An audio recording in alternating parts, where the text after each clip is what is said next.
In this video, I'm going to be talking about 5 very scary but completely normal symptoms of anxiety that most people experience.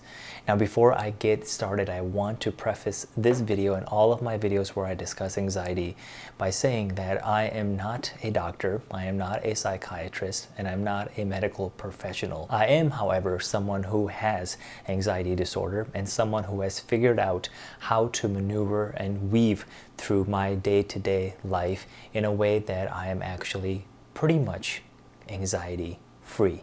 And over the last 7 years of my journey with anxiety disorder, I have done a ton of research into the human psyche and the whole psychology behind anxiety, and I'm going to explain to you in this video why these symptoms are scary, but they're completely normal. So let's jump into it. The very first symptom of anxiety, and actually the very first symptom that I had experienced when I started developing severe anxiety, is dizziness. I would stand up and I felt like I was experiencing vertigo.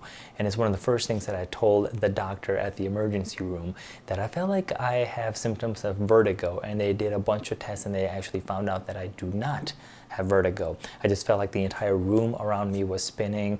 I felt like if I took a step that I was going to fall over. Things just seemed completely out of balance. It was absolutely frightening and horrific. And as I did more research, I realized why we experience dizziness when we have anxiety. And I found out after doing a ton of research that the reason we all experience dizziness as a symptom of anxiety is when we are in an anxious state and when we feel a sense of panic, we begin to breathe a little bit differently. And that little bit of breathing in a different manner will produce some very bizarre things happening inside your body. What a lot of people end up doing when they feel anxious or nervous or in a state of panic is their breathing shifts to shallow breathing. When you're shallow breathing, what you are doing is you are limiting oxygen that is going to your brain. And when there is a reduction of oxygen in your brain, you are going to start feeling dizzy. Another reason you begin to feel dizzy is when your body feels like you are in a state of danger. Again, remember, the fight or flight response is very intuitive to us humans, because before technology, when mankind was, hunting on a regular basis, when we were fighting off saber-toothed lions who were lurking around the corner, the fight or flight response really helped us survive. But in today's world, we are not fighting off saber-toothed lions. And instead, we're sitting in rush hour traffic trying to get to work and running late, or we have a pending deadline with work or school or whatever it may be. There's just a myriad of other things happening that cause us to feel that same sense of panic that we felt when there were saber-toothed lions around. And when your body feels like you are in a state of panic, or when a panic attack is about to happen, or anxiety is just building up, your body will naturally send blood flow away from your head to other parts of your body, such as your legs, so you can run faster or run away from the saber-toothed lion. So a way to fix this is to control your breathing. That's why meditation is really important. Or just, as a matter of fact, just sitting down and taking some deep breaths will really, really help with your dizziness and why you feel like the shallow breathing is really taking over. Something that I recommend that you can do, and you can do this sitting down or standing up, but in a place where it is rather quiet and there's not a lot of distractions around you. Just take a deep breath through your nose and you just feel the oxygen fill in through your tummy, and then hold that for 3, 2, 1, and then breathe out through your mouth. Do that about 5 to 8 times and you will slowly begin to realize that your shallow breathing is turning into very normal, relaxed breathing. And then you'll also realize that the oxygen from your brain is slowly returning to other areas of your body, and the dizziness and the feelings of dizzy spells will slowly start to fade away. Practice that the next time you feel dizzy, when anxiety or panic or fear or nervousness really kicks in. The second symptom of anxiety that is very scary but completely normal are heart palpitations, or a feeling like you are going to have a heart attack. I remember when I had my very first panic attack, the immediate symptom that I felt building up to that instant boom panic attack that was just full blown out of the blue was the feeling of heart palpitations and the feeling that I was about to have a heart attack. It was so scary. I was driving, I had to pull over because I thought I was going to die from a heart attack. And it was so scary, and the majority of people that experience panic attacks or a severe anxiety always mention that they felt like they were going to have a heart attack. And as a matter of fact, the majority of visits to the emergency room are from people thinking they are having a heart attack, but in fact they're having a panic attack. So why do we have heart palpitations, and why do we feel like we're having a heart attack when we are in the middle of anxiety? Why does this scary symptom happen? Here is the reasoning behind it. Going back again to the fight or flight response when saber-toothed lions were lurking, your heart will begin to beat faster and harder when it knows that there is a sense of danger looming. So it begins to prepare the body for that flight response or fight response, whatever you are aiming for. But again, if you're sitting in rush hour traffic and you're feeling this sense of anxiety, your heart begins to beat faster and harder, pumping a lot more oxygen, and it begins to feel like you're going to have a heart attack, or your heart's going to just explode out of your chest. One thing that I can recommend to you right away that I had to do is look up the symptoms of an actual heart attack, and you will notice that a heart attack has other symptoms that really follow before the symptoms of the beating or the fast accelerated heart rate. There's other symptoms that you will experience before having an actual heart attack. But again, when you are in an anxious state, your mind will immediately go to the worst case scenario, which in this case is you feel like you're gonna have a heart attack. So another thing you can do is when you feel these heart palpitations happening, something that I read a long time ago is putting your hands under cold water or drinking a cold water and just kind of, shocking your body a little bit and bringing your senses back. I know it sounds completely ridiculous, but try it the next time. As a matter of fact, divers do this before they go underwater just to prepare their body so they don't feel that sense of shock when they jump into the water. So there's a lot of different techniques you can do to just bring your senses back, and again, relax your breathing, go away from the shallow breathing and other things that are happening, and just relax your breathing and do some meditation or anything that helps you to bring your focus back to the present state.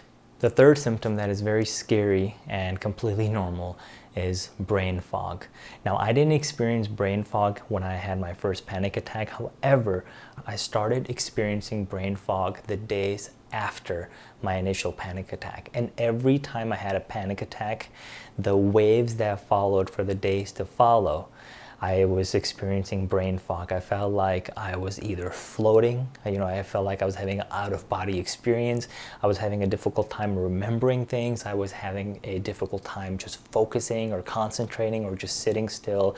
I just felt like I was constantly floating or in a dream-like state. A lot of people experience this, and a lot of people think that they're either going crazy or they feel like they have a brain tumor. Again, anxiety taking you to the creative and unrational thought process. I shared this in my full video. Majority of creatives experience anxiety because the creative side of your brain tends to take over and start feeding that creative part of your brain and telling you so and so and so is wrong. In this case, you're going crazy, you have a brain tumor. Again, worst case scenarios.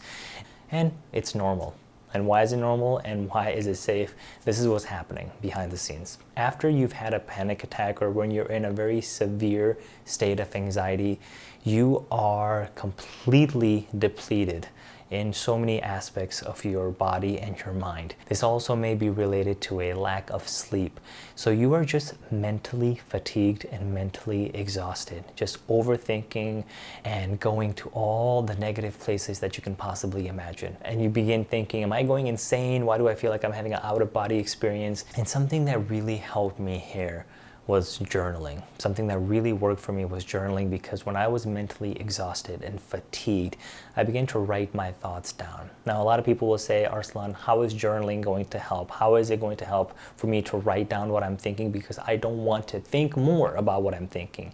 Now, hear me out. When you actually write your thoughts out. And by the way, use a pen and paper. Don't type it out. Because what I realized, when you actually physically are writing your thoughts out on paper and you're getting that out and you're putting that physical energy into it, it may seem uncomfortable. It may kind of make you feel at unease, but do this over a period of a couple of days or a couple of weeks, and then go back and read where you were a couple of weeks ago. And you'll begin to notice not only a pattern, but you'll also begin to notice that, whoa, a few weeks ago when I had a panic attack, it took me 3 days to really get back to some sense of normalcy before, I could really move on with my life. But now when I have a panic attack, I am able to recover within a matter of days instead of a matter of weeks. And then eventually you'll start noticing a pattern where your thoughts from a few months ago may have seemed scary at that moment. When you go back and read what you wrote, you may realize that, whoa, I was afraid of something that was not going to happen, but in that moment it felt like it was super real. So that brain fog and that mental exhaustion is just your brain telling you to slow down, take a step back, take a deep breath, and then write your thoughts down and keep them for yourself, obviously, and then just revisit your thoughts, but get them out of your mind. Your mind is just so full right now. You have so much happening in your life and in your brain that you just need to do a brain dump. And when you do a brain dump and just write your thoughts on paper, that brain fog will slowly begin to diminish. I know it seems scary right now, but I promise you, it will diminish and it will completely eliminate itself once you pinpoint what it is that is actually bothering you. Start by writing your thoughts down. The fourth symptom that is scary but completely normal are chest pains. This is not heart palpitations like I mentioned earlier, or a feeling like you are about to have a heart attack. These are physical pains in your chest. And as scary as they may seem, they're completely normal. And they are normal because in a state of fear and panic, we are clenching our bodies. You sometimes may feel like you're forming a fist and really stiffening up your body. And when you're doing that, you're also clenching your chest muscles. And when you do that, you feel this heaviness in your chest. I remember feeling this constantly when I was in a heightened state of panic and anxiety. And so it's completely normal to feel like you have pain in your chest because you're clenching so much and you're really holding in all that anxiety inwardly into your body. Something that really helped me get through this completely normal symptom is to exercise. And I know many people say, Arslan, I can't even catch my breath, or I feel like I'm losing my breath. How can I exercise? It doesn't have to be anything extreme. Go for an extended walk in nature. Put on your favorite podcast, put on some music, or as a matter of fact, listen to the sounds of nature and immerse yourself in a nature walk. And if nature isn't something that is not accessible to you, if you live in an urban environment, just find a place where you can just go for a walk by yourself or with a friend, a family member. Just go for a long walk, go for a hike, and really begin to release some endorphins. This is going to help you loosen yourself up, and it's going to help you get through this uneasy feeling. Exercise has been monumental for me to get through and past my anxiety disorder. It is something that actually helps me control my anxiety disorder to this day. And I've gotten to a point where I do high intensity interval training or weight training, but it took me a couple of months up to a year to get to that point, because at first it was really scary trying to go for a run or lift weights and doing exercises where I was sweating and breathing heavily, because those are scary symptoms that are already related to anxiety, and it can be scary to add those on top of what you're already feeling. But when you get to a place where you can work out and exercise, it's really going to help you get through a lot of the symptoms that seem scary at first. The fifth scary symptom of anxiety and panic that is completely normal is tingling or numbness throughout your body, specifically around your face. This feeling and sensation was very unsettling and also upsetting. I remember after having panic attacks or leading up to a panic attack, I began to feel numbness and tingling around my face.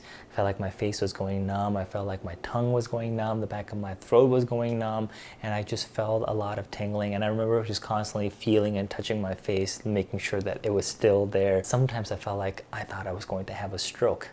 Again, the creative part of your brain bringing up things that aren't actually real. Why are the sensations of tingling or numbness normal when it comes to anxiety? goes back again to those tense muscles you're feeling, but also the adrenaline that is just rushing through your body.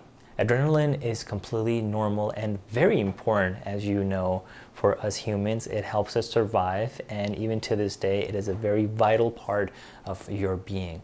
But with anxiety and panic, adrenaline kicks in inappropriate times and at times when you actually don't want it. And that is actually the rush that produces a panic attack. And so when you begin to feel that adrenaline rushing through your body, the tightness in your muscles, you're going to start feeling numbness and tingling throughout your body, specifically around your face.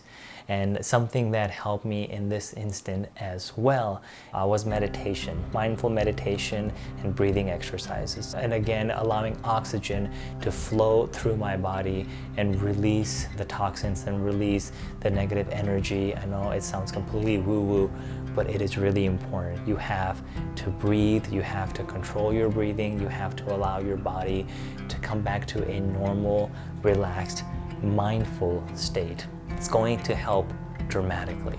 Now, these are 5 out of hundreds of symptoms that anxiety and fear produce. I didn't feel all of the symptoms, and there are symptoms that you feel that others may not. Again, anxiety and panic are very unique to every single human being. But the 5 symptoms I discussed in this video are the most common. And there's other symptoms that are also equally as scary, but also equally as normal.